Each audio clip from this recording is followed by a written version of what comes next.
রাজশাহী কাদিরগঞ্জ মোড়ে কোটা বিরোধী আন্দোলনকারী শিক্ষার্থীদের সাথে পুলিশের সংঘর্ষ হয়েছে। এই সংঘর্ষে অন্তত 2 জন পুলিশ আহত হয়েছেন। আমরা যেটি দেখেছি বেলা 12:30টার দিকে নগরীর ষষ্ঠীতলা মোড়ে আন্দোলনকারী শিক্ষার্থীরা জড়ো হন এবং সেখানে তারা জমায়েত করে সেখানে স্লোগান দেন। এরপরে তারা মিছিল নিয়ে রাজশাহী নগরীর সাহেববাজার 0 পয়েন্টে যাওয়ার চেষ্টা করলে পুলিশ তাদেরকে বাধা দেয় এবং কাদিরগঞ্জ মোড়ে সেখানে সংঘর্ষ হয় এবং সেই সংঘর্ষে পুলিশ রাবার বুলেট এবং টিয়ার শেল ছোড়ে। একই সাথে শিক্ষার্থীরা ইটপাটকেল ছোড়ে। এক পর্যায়ে বেশ কিছু শিক্ষার্থী আহত হন এবং 2 জন পুলিশ আহত হন।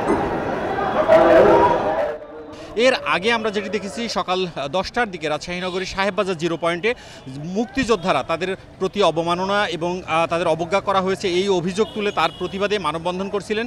ঠিক সে সময় এই আন্দোলনকারী শিক্ষার্থীরা নগরীর 0 পয়েন্টে তারা জমায়েত হওয়ার চেষ্টা করেন। এ সময় বাংলাদেশ আওয়ামী লীগ, ছাত্রলীগ এবং অন্যান্য যেসব ভাতৃপ্রতিম সংগঠনগুলো রয়েছে তারা আন্দোলনকারী শিক্ষার্থীদের ধাওয়া দেন এবং সেই ধাওয়ায় শিক্ষার্থীরা দাবি করেন তাদের 10 জন আন্দোলনকারী আহত হয়েছেন। এবং আমরা এর কিছুক্ষণ পরে দেখতে পারি রাজশাহী নগরীর সাহেববাজার 0 পয়েন্ট সহ আশেপাশের এলাকায় ককটেল নিক্ষেপের ঘটনা ঘটে এবং সেখানকার উপস্থিত যারা ছিলেন তারা বলেছেন অন্তত 10টির মতো ককটেল বিস্ফোরণের ঘটনা ঘটে এবং এরপরে বাংলাদেশ আওয়ামী লীগের পক্ষ থেকে দাবি করা হয় তাদের 2 জন কর্মী আহত হয়েছেন। নগদের কাছে সব গ্রাহকই প্রিয়, তাই তো সারা দেশে ক্যাশ আউট চার্জ সবচেয়ে কম।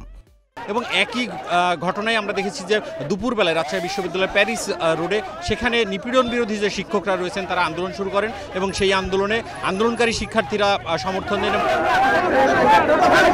সব মিলিয়ে রাজশাহী নগরীর কাদিরগঞ্জ, সাহেববাজার, ষষ্ঠীতলা, রাজশাহী বিশ্ববিদ্যালয় এলাকায় থমথমে অবস্থা বিরাজ করছেন। পুলিশের পক্ষ থেকে বলা হচ্ছে কোনো ধরনের নাশকতা অনাকাঙ্ক্ষিত ঘটনা যাতে না ঘটে সে ব্যাপারে তারা সচেষ্ট রয়েছেন। মওদুদ রানা, সময় সংবাদ, রাজশাহী।